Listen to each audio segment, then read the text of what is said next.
Well, I've had a number of requests, and they keep coming up, which is fine, over the years about my palette. What's my palette? Now I realize that people are not asking, um, you know, to see the actual piece of wood, or the physical layout, or the physical palette itself, but rather the paints that I use. This little thing slides into a painting box that I have. I can store, this is 8 by 10 inches. I store 8 by 10 blank panels in it. And when I go plein air painting, I can slide this right into the same box with my paints on it. Now for some reason or another, the last time I used this, I cleaned nothing off, so I've got all these piles of paint. But let's go through the colors then. Cad yellow, no. Titanium white, yellow ochre. I don't know what that is. I honestly don't remember. You know what I think it is? I think it's raw sienna. Nope. Nope. That's raw sienna. That's yellow ochre. That is, maybe it's Indian red. It's been years. That's burnt sienna, all this mess over here. That's a little cadmium red. That's a bit of viridian green. This would have been, maybe viridian green and cobalt blue there. Looks like raw umber. Looks like burnt umber. Looks like, boy, it looks like Mars Black or something, but I've never used Mars Black, so I don't know what that is. Okay, let's stop blithering about that. It was fun, but let's move on. Now, for a bunch of years, before I had an actual studio easel, I would use a field easel, very simple thing, cheap aluminum thing, and I would put this easel, are we in frame? Yeah, more or less. Let me back out a little bit. I would use this, not this easel, this palette, on a milk crate. Similar idea. This is more easy for me to identify what was there. Titanium white, cad yellow pale, yellow ochre, burnt sienna, alizarin crimson. Looks like I played with viridian green here at the time, and there would have been cobalt blue, ultramarine blue, and raw umber. That's pretty standard for me. This palette, however, I cleaned up. Alright. Now let's shift the focus over to what I'm using right now for this painting. And it gets worse. Believe me, it gets much worse.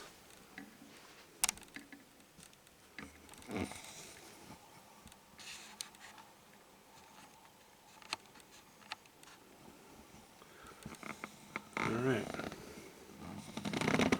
Really, all I'm using at the moment are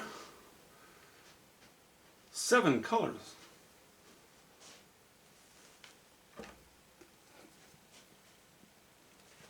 On this painting, titanium white, yellow ochre, burnt sienna, alizarin crimson, cobalt blue, ultramarine blue, raw umber. So 1, 2, 3, 4, 5, 6, 7 earth tones.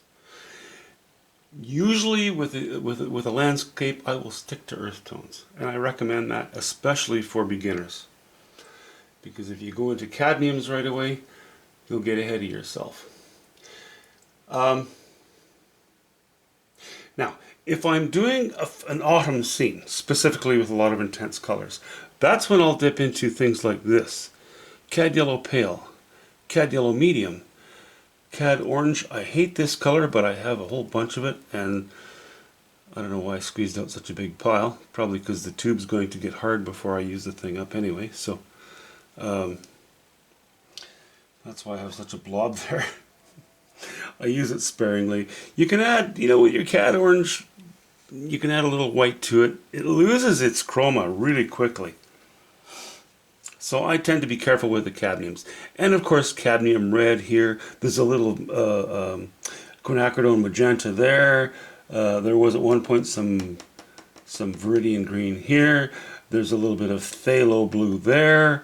You know, these are sort of the colors that I use very sparingly, and more when I want a more colorful landscape.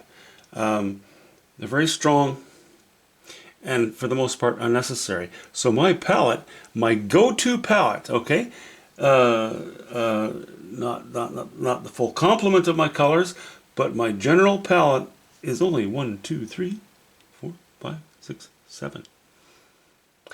If I need to lay in something really sparkly towards the end of the painting, then I'll go towards, you know, towards a cadmium or something like that. But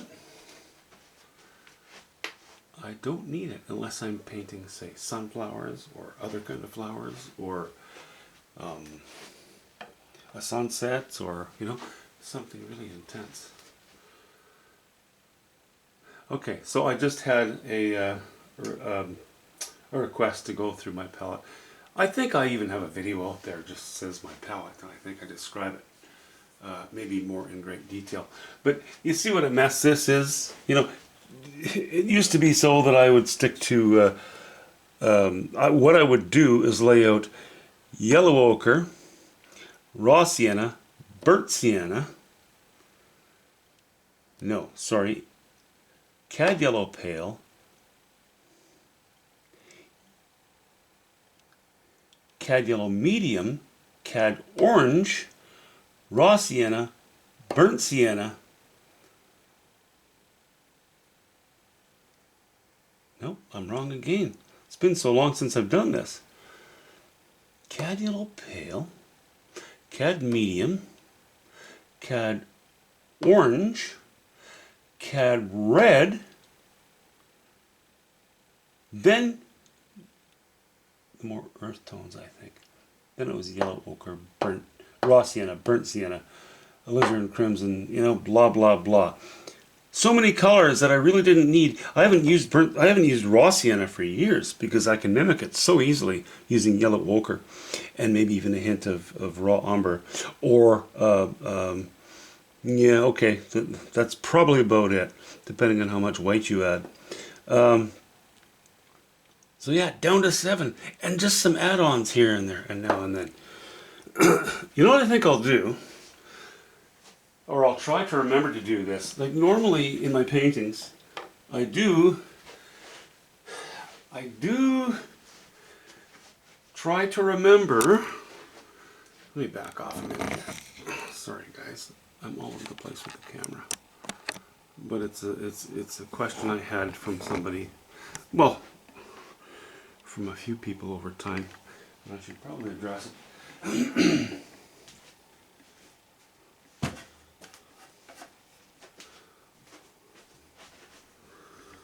Backing up. This is my way of editing things.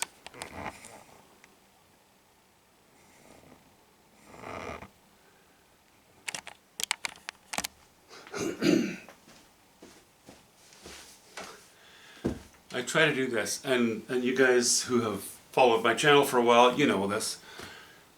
When I'm applying paint, I try to mention the colors that I'm using as I'm doing it, and often at the end of the painting, or towards the end, I will scan the whole painting, view it, and try to remember to mention all of the colors that I've used as I go over certain areas.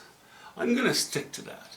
Maybe I'll try to be a little more regimented in saying, okay, let's not worry so much while I'm painting something, or you know, but maybe at the end of every painting I should do an actual review of it, and then at that point describe all of the colors that have gone into that painting. But in this painting there are only 7 colors. There's no magic. You can't pull this color out of a tube, or this color out of a tube, or this color out of a tube. All of the colors that are on here are combinations. It's so much more important to learn how to mix your colors than it is to say, oh, I need just exactly the right color. No, no, no. Make your right color.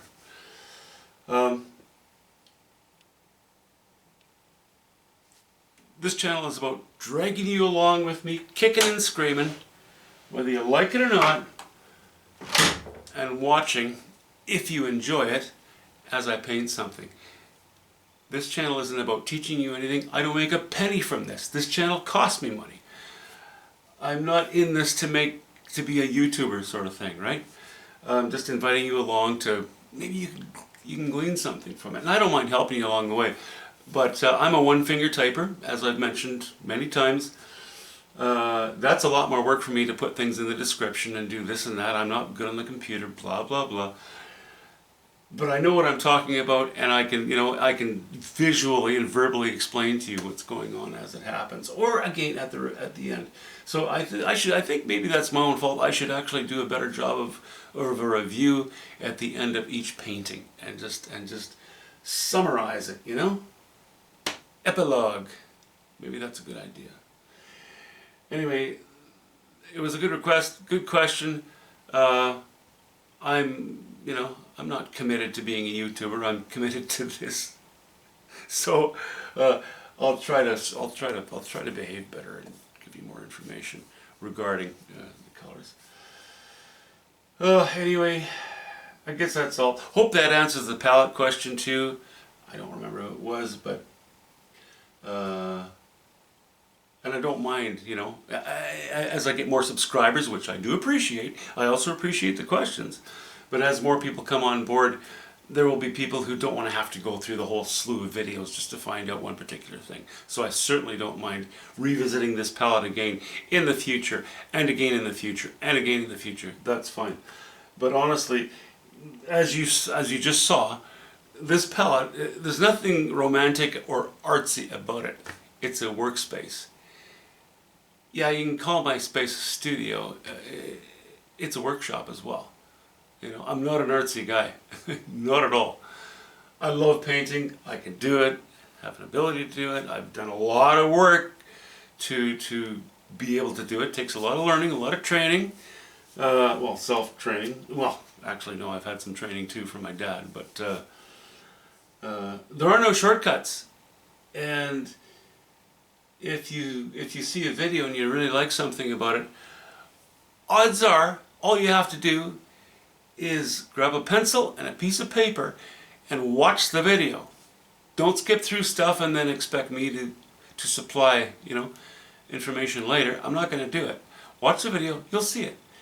And if you watch the video and it's not there, then say, could you, at minute mark 3.3 minutes 11 seconds or something, tell me what you're using here or there. You know what I mean? You do the homework. I've already done the homework. Scrumpy artist, remember that. Good night, guys. See you soon.